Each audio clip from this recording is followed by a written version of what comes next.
Supreme court का एक judgement है P Suresh versus D Kalaivani and others civil appeal number 739 of 2026। इस केस में मेन प्रश्न था कि जब सीपीसी के अंदर कोई रेमेडी है तो क्या 227 के अंदर कोर्ट आ सकते हैं। सुरेश प्लेंटिफ था और कलैवाणी डिफेंडेड। सुरेश ने परमानेंट इंजंक्शन मांगा था डिस्ट्रिक्ट मुंसिफ कोर्ट में कलैवाणी और उसके एजेंट के खिलाफ। सुरेश के प्रॉपर्टी में ना घुसे वो और सुरेश को अपने प्रॉपर्टी का वापर करने दे। प्लेंटिफ ने रेवेन्यू रिकॉर्ड्स मतलब भूमि के संबंधित रिकॉर्ड में भी अपना नाम नोंद करवाया था। सूट का भूमि खुला था जिसको बाड़ लगाया गया था। कलैवाणी ने बाड़ बिठाने के से रोका और कहा कि वो उस इंसान के रिश्तेदार है जिससे भूमि को सुरेश की मां ने खरीदा था, इसीलिए सुरेश ने सूट फाइल किया। कलैवाणी ने भूमि को खरीदने वाले सेल डीड पे प्रश्न उठाया कि वो झूठा है और भी बहुत कहानी बताई। कलैवाणी ने हाईकोर्ट में सिविल रिवीजन पिटीशन फाइल किया था 227 के अंदर कि सुरेश टाइटल तो जता रहा था भूमि पे, लेकिन डिक्लेरेशन नहीं मांगा था कोर्ट से इस बात के लिए। तो कलैवाणी ने ऑर्डर 7 रूल 11 और ऑर्डर 6 रूल 16 का सहारा लिया कि प्लेंट को रिजेक्ट कर दिया जाए। हाईकोर्ट ने कहा कि जो सेल डीड था जो सुरेश ने लाया था वो और किसी पार्टी का था और सुरेश के नाम नहीं था, कि वो सेल डीड फोर्ज्ड था, कि suit was dismissed for default, मतलब नीचे के कोर्ट में सुरेश गया ही नहीं, इसीलिए कोर्ट ने सूट डिसमिस कर दिया। और 1 साल तक सुरेश ने कोई कदम नहीं उठाया, कि इससे पता चलता है कि सुरेश सीरियस ही नहीं था। ऐसे 227 के अंदर हाईकोर्ट ने प्लेंट को रिजेक्ट कर दिया। सुरेश का कहना था कि हाईकोर्ट 227 के अंदर ऐसा जजमेंट नहीं दे सकता था क्योंकि उसके पावर सुपरवाइजरी नेचर के थे। ऊपर से ऑर्डर 7 रूल 11 सीपीसी के अंदर रेमेडी अवेलेबल था। कलैवाणी का कहना था कि 227 के अंदर हाईकोर्ट कुछ भी कर सकता है। कोर्ट ने 227 को देखा कि 227(1) के अंदर हाईकोर्ट अपने नीचे के सारे कोर्ट और ट्रिब्यूनल पे सर्वोच्च होता है।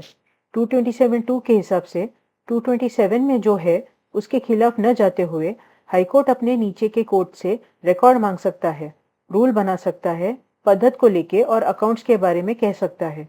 227(3) के हिसाब से फीस के बारे में भी कह सकता है। 227(4) के हिसाब से आर्म्ड फोर्सेस में दखल नहीं दिया जा सकता। इसके बाद कोर्ट ने कुछ जजमेंट देखे।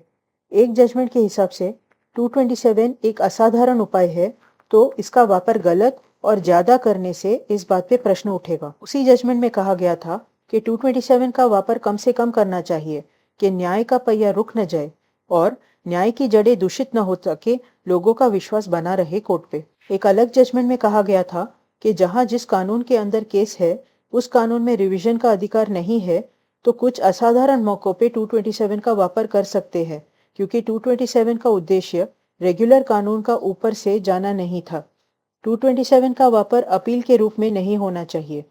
तुम देखो किसी भी हाई कोर्ट में कितने पिटिशन्स है 227 के अंदर और कैसे मामलों में है, इनसे लगेगा नहीं कि ये स्पेरिंगली यूज होना चाहिए। कि अलग जजमेंट में है हाईकोर्ट को पेटिशनर को बाकी उपाय आजमाने कहना चाहिए संवैधानिक उपाय के पहले। कि एक अलग जजमेंट में है कि 227 रोज के कामकाज के लिए नहीं है, सिर्फ उन समय के लिए है जब नीचे के कोर्ट या ट्रिब्यूनल अपने जुरिस्डिक्शन के बाहर जाए या फिर जहां घोर अन्याय हुआ हो या कानून का घोर उल्लंघन हुआ हो। मुझे लगता है ऐसे एडजेक्टिव्स का वापर कार्यक्षेत्र को बढ़ा देता है, लेकिन कोर्ट को टाइट बांधने से भी कुछ नहीं होगा। कि एक अलग जजमेंट में था कि 227 का सार पर्यवेक्षक का मतलब सुपरवाइजरी होने से उस कोर्ट का जुरिस्डिक्शन नहीं उसूब यानी हड़प सकता जिसका वो सुपरवाइजर है। 227 सीपीसी के अंदर के कानूनी रेमेडी की जगह नहीं ले सकता। कि सीपीसी बताता है कि कब ट्रायल कोर्ट ऑर्डर 7 रूल 11 के अंदर प्लेंट रिजेक्ट कर सकता है। ये जजमेंट अपील में ले जाया जा सकता है सीपीसी के सेक्शन 96 के अंदर। इसको 227 वापर के सर के बल नहीं पलटा जा सकता। कि एक अलग जजमेंट में प्लेंटिफ ने डिक्लेरेशन एंड परमानेंट इंजंक्शन मांगा था। कोर्ट ने सूट के दौरान इंजंक्शन ऑर्डर पास किया। एक डिफेंडेंट ने इसके खिलाफ अपील फाइल किया ऑर्डर 43 रूल 1 आर सीपीसी के अंदर और बाकी डिफेंडेंट्स ने 227 फाइल किया। हाईकोर्ट ने इंजंक्शन ऑर्डर सेटिसाइड किया और सिविल डिवीजन पिटीशन अलाउ किया। सुप्रीम कोर्ट ने इसका खंडन किया और कहा कि हाईकोर्ट को देखना चाहिए था कि सीपीसी के अंदर रेमेडी था डिफेंडेंट्स के पास। कि इस जजमेंट में ऐसा कैटेगराइजेशन करके, एक जिनके लिए सीपीसी में उपाय है और दो जिनके लिए और कानून में उपाय है, ऐसे में पहले टाइप में सीपीसी का उपाय पूरी तरह से रोकता है 227 वापरने से। कि अभी के सुरेश के केस में ऑर्डर 6 रूल 16 सीपीसी को देखा गया जिसका वापर कलैवाणी ने किया। कोर्ट ने कहा कि इस हिसाब से कोर्ट प्लीडिंग के अंदर यानी प्लेंट या रिटन स्टेटमेंट के अंदर कोई बात काट सकते हैं कुछ परिस्थितियों में, जब उस वाक्य में पार्टी ने कुछ बकवास किया हो तब। फिर कोर्ट ने ऑर्डर 7 रूल 11 देखा। कोर्ट ने कहा कि प्लेंट रिजेक्ट होगा जब प्लेंट में कोई कॉज ऑफ एक्शन ना हो, कि कॉज ऑफ एक्शन एक बंडल ऑफ फैक्ट्स है, तो ये जांचने के लिए कोर्ट को इंक्वायरी करना होगा तथ्यों पे। दूसरा, कि जो रिलीफ कोर्ट से मांगा गया है उसका वैल्यूएशन बराबर से ना किया हो तब। कोर्ट के कहने पे करेक्ट वैल्यूएशन पे जितना कम पड़ता है उतना कोर्ट फीस जमा करना होगा। अगर कोर्ट द्वारा कहे गए समय सीमा में ये पैसे नहीं जमा किए तो प्लेंट रिजेक्ट होगा। तीसरा है कि प्लेंट बराबर से स्टैंप नहीं है और प्लेंटिव समय में जितना स्टैंप चाहिए वो नहीं ला पाए तब रिजेक्ट होगा प्लेंट। चौथा है कि अगर प्लेंट में कोई वाक्य है जो सूट को किसी भी कानून के नीचे प्रतिबंधित करता है, इसके लिए तथ्य इंपॉर्टेंट है लेकिन आवश्यक नहीं है, ये जांचने पूरे तथ्यों की आवश्यकता ना भी हो तो हो सकता है। पांचवा है कि प्लेंट को डुप्लीकेट यानी 2 कॉपी करके नहीं फाइल किया हो, ये तो ठीक किया जा सकता है। छठा है जब प्लेंटिफ रूल 9 को अनदेखा करे, जो है प्लेंट के एडमिशन पे फॉलो करने की पद्धत को लेके, कि जब तथ्यों को परखना पड़े ऑर्डर 7 रूल 11 के अंदर, वो 227 के अंदर नहीं आना चाहिए।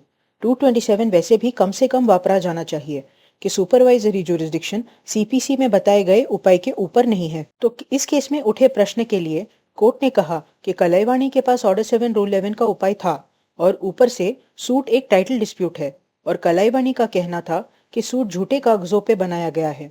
हाईकोर्ट ने यह सब माना और प्लेंट रिजेक्ट कर दिया था 227 के अंदर। के ऊपर बताए गए जजमेंट के हिसाब से हाईकोर्ट 227 के अंदर बहुत तरीके के केसेस ले आ रहा है, जैसे प्रॉपर्टी को लेके, एग्जीक्यूशन को लेके, भाड़े करू मकान मालिक केस, प्योर पैसे के केस, बंटवारे के केस वगैरह, कि ये गलत है और ये आदत बन रहा है 227 के अंदर। कि सिविल केसेस में तथ्यों को लेके झगड़ा तो तय है, इन तथ्यों को साबित करने सबूत देखने पड़ेंगे। सिविल केसेस में संविधान को ले आना रोज के रोज कोई आवश्यकता नहीं है और सही बात भी नहीं है। 227 तब आएगा जब और कोई रास्ता ना हो। तो कलाईवाणी का ऑर्डर 6 रूल 16 का वापर 227 के लिए ये गलत है, क्योंकि ऑर्डर 6 रूल 16 का कुछ लेना देना नहीं है यहाँ पे। अब एक बात देख लो, क्या कलाईवाणी के सम्मानित वकीलों को नहीं मालूम था कि ऑर्डर 6 रूल 16 क्या कहता है, कि उसका वापर कहाँ और कब करना है? क्या हाईकोर्ट को नहीं मालूम था ये सब? बाकी कानून जैसे भी हो, सीपीसी का ये प्रोविजन तो बिल्कुल साफ है। फिर भी एक एक करके सारे कोर्ट के समय और सुरेश का समय खाया गया कि नहीं? क्या सुरेश के लॉयर ने हाईकोर्ट में ऑर्डर 7 रूल 11 का पर्याय नहीं बताया? क्या ये बातें किसी सुप्रीम कोर्ट के जज को समझाना पड़ेगा, वो भी 118 साल बाद कोर्ट के? फिर बैकलॉग कैसे खत्म होगा? क्या ऑल्टरनेटिव रेमेडी प्रोग्राम करके नहीं ढूंढा जा सकता केस फाइल होने के समय कोर्ट रजिस्ट्रार द्वारा? खैर, कोर्ट ने कहा कि evidently this provision deals with the striking out of a part of a section of the pleading which suffers from any of the kinds mentioned in the provision, such as unnecessary, scandalous, frivolous, vexatious, prejudicial, embarrassing or delaying the fair trial or abuse of process of law. It would be stretching beyond the logic of law to interpret and imply that Order 6, Rule 16 can be utilized and employed for striking down the entire plaint. Striking down the plaint or rejection of plaint on the legal grounds available in Order 7 Rule 11 CPC is entirely different than striking out the infirm or abusive pleadings. कि 227 के नीचे आने के लिए न्याय का अपयश होना चाहिए या फिर न्याय के रास्ते बंद हो जाने चाहिए नीचे के कोर्ट में। कि 227 के अंदर का सुपरवाइजरी जुरिस्डिक्शन एक अपवाद जैसे मानना पड़ेगा जब और कोई रास्ता हो भी, जैसे अपील या रिवीजन या ऑर्डर 7 रूल 11 जैसे जहां उपलब्ध है। ये इंपॉर्टेंट है। कोर्ट ने कहा कि एक असरदार पर्याय का होना हाईकोर्ट के संवैधानिक जुरिस्डिक्शन को विस्थापित करता है। ये बात सिर्फ 226 के लिए नहीं, 227 के लिए भी है। 227 के अंदर हाईकोर्ट कानूनी रास्तों को खा नहीं सकता सुपरवाइजर है बोल के। कोर्ट को अनुशासन रखना होगा और पार्टी को कहना होगा पर्याय वापरने। कोर्ट ने कहा कि इसीलिए सीपीसी में पर्याय है तो 227 के अंदर शक्ति नहीं वापर सकता हाईकोर्ट, कि ऑर्डर 7 रूल 11 वापरना पड़ेगा पार्टी को। कोर्ट ने कहा कि अगर सीपीसी में खास करके पर्याय है तो 227 में नहीं जा सकते।